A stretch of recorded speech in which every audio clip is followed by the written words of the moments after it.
See, that is why coaching matters, and that is why we need Peter Laviolette. What are you talking about? Letting the Blackhawks score 2 goals to tie it up so that way Mika could get his season back on track by getting the OT winner?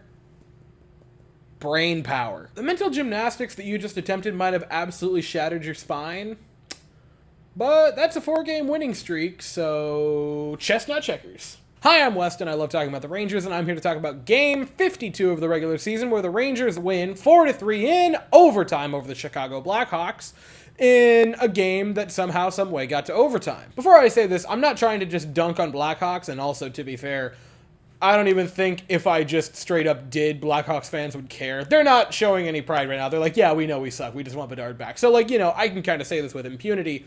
The Blackhawks are very, very not good, and the Rangers, for 40 minutes, showed them that they were not good, and then simply allowed it to go to overtime for who knows why. Like, you ever play a kid in a game, maybe it's a family friend or, like, a relative, and you don't want to be a jerk and just beat the brakes off of them, so you start to take it kind of easy, but then they make too many good plays in a row, and you're just like, yeah, absolutely not. That was this game in a nutshell. Blackhawks somehow get on the board first. Alec Vlasic takes a shot on net with some traffic in front. It gets past Igor Shesterkin. That would kind of be a theme of this game, which is the traffic in front thing. It's 1-0 Blackhawks. But at that point, again, even at that point, so early on in the game, I just didn't feel concerned. And then the Rangers tied it, and I very didn't feel concerned. Only a few minutes after it's 1-0 Blackhawks, the Rangers tie it. Lafreniere carries into the offensive zone, takes a shot, it goes wide and rings around the boards. He plays catch with Keandre Miller, who gives it to Panarin. Back to Miller. Beautiful setup pass for Alexis Lafreniere, who slams it home, his 14th of the year, and his second in the past 3 games coming out of the All-Star break. Second half laugh is here for your souls, and the game is tied at 1 apiece. And then less than 2 minutes later, the Rangers make it a 2-1 lead. Oh my goodness gracious, this play by Adam Fox. I do not give him as much props as a lot of people do. And I think partially that's just like the good child syndrome of when you do good things constantly, the good things don't stick out. This one stuck out. Hardcore, this one stuck out. Adam Fox in the slot, just dead stop, is absolutely embarrassing every Blackhawk on the ice there as they just puck watch. Little pass over to Chris Kreider, who just, like, gently pushes it in. That was such a goofy goal to watch. I can't do it enough justice. You've got to go find it. Absolutely ridiculous play by Adam Fox. Pretty nice put in by Chris Kreider, his 24th of the year, and the Rangers have a 2-0 lead out of the first period. And then halfway through the second period, the Rangers take it into the offensive zone. It's a pretty darn nice pass from Will Cooley over to Johnny Brodzinski. He pots it, his 4th of the year, and the Rangers have a 3-1 lead. On top of that, they are dominating play, and at that point, it was like, yep, Rangers are just going to muscle it through the rest of the game, keep piling on goals, and Igor can keep piling on saves. It's a great feel-good story. And then the third period happened, and it was the moment where the Rangers were like, well, game only lasted 40 minutes. So 13 and a half minutes into the third period, a third period that the Rangers were getting pretty thoroughly dominated by the Blackhawks.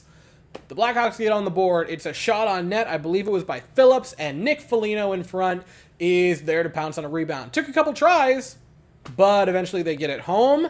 And then with a little hair over a minute left in the game, or in regulation, Blackhawks with an empty net and a man up, put it on net. There was a bunch of people in front. Jason Dickinson pots one, his 16th of the year, and the Blackhawks tie the game at 3 apiece. Again, I am not trying to discredit the Chicago Blackhawks. I am not trying to take away from them. I am just simply saying this. It never felt concerning. It just felt annoying. The Rangers so thoroughly dominated play through the first 20 minutes, and it wasn't like what they did changed. Let me phrase that. It did definitely change. They started playing not to lose, and across every single sport, whether it be football, baseball, hockey, basketball, maybe even pickleball, you can't play not to lose. You have got to play to win the game. And they didn't in the third period. And yeah, the Blackhawks are a not good team this year. They're literally the worst team in the sport. They are a professional hockey team in the NHL. And if you play not to lose and you let them crowd your goaltender, they're going to come back and they're going to pot goals. Like, neither of them were these works of art. They were good fundamentally. Nick Foligno being in front to pounce home on a rebound, and Jason Dickinson, you know, taking a shot with traffic in front. Those are good things. You should do those. But the Rangers just simply allowed them back in. If it's a clean screen, or if it's clean and there's no screen in front of Shesterkin, he looked good tonight. If the Rangers defense kept it a seeing eye shot, he probably stops the Dickinson goal. And if someone's there to clear it on the Nick Foligno goal, someone would have been there to clear it. Just clear the rebound, clear the rebound, and keep the goaltender's eyes on the shooter, and you end this 3-1 in regulation. They don't. The Blackhawks come back, they tie it, and then the Rangers head to overtime. And again, once they got to overtime, it was, yep, I don't want you to win. There were 3 shots in overtime, and all 3 of them belonged to the New York Rangers. I don't think the Blackhawks had 10 seconds of offensive zone possession in overtime. It was the Rangers beating the tar out of them. This was a, do not let the 4-3 score fool you. If they truly wanted to, it could have been a lot worse than it was. Eventually, they get a bit of a 3-on-2 going back the other way. It's Kreider over to Mika Zibanejad. He fires one home, only his 16th of the year, which I don't love, but for the love of God, snake-bitten Mika Zibanejad gets his goal, gets the Rangers the win in overtime, and I said 2 things coming into this game against the Blackhawks. Hopefully, Shesterkin could have a good game, and hopefully Mika could have a good game.